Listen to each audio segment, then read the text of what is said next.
दादा सध्या थेऊर गटातील काय राजकीय समीकरण आहे काय सांगायला लागेल?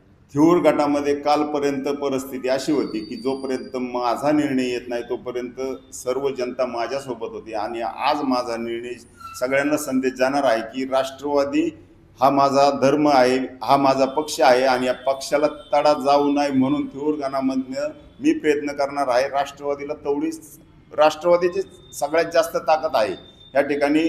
माझ्यामुळं मी अपक्ष राहणार होतो, मी थांबलो, कारण त्याला असं आहे की पक्षाने दिलेला उमेदवार तो पूर्ण क्षमतेचा आहे, योग्यतेचा आहे, तो पक्षाला पुढे नेणारा उमेदवार आहे. आमच्या पक्षाची बळकटी या ठिकाणी युवराज नाना काकडे आल्यामुळं आमचा पक्षही या ठिकाणी बळकट झालेला आहे.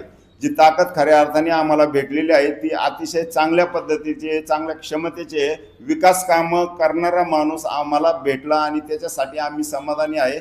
आम्ही त्या ठिकाणी थ्यूर गणामधनं भरपूर मतांनी त्याला निवडून आणायचं आमची जबाबदारी आहे. आणि पक्षाची राष्ट्रवादीची खूप मोठी ताकद आहे. आळंदी असन, थ्यूर असन, कुंजरवाडी असन, ह्या ठिकाणी तुम्ही मागच्या आमदारकीच्या वेळेस पाहिलं असेल, सगळ्यात जास्त लीड कुंजरवाडी, आळंदी आणि थ्यूरमधनं भेटलेलं आहे.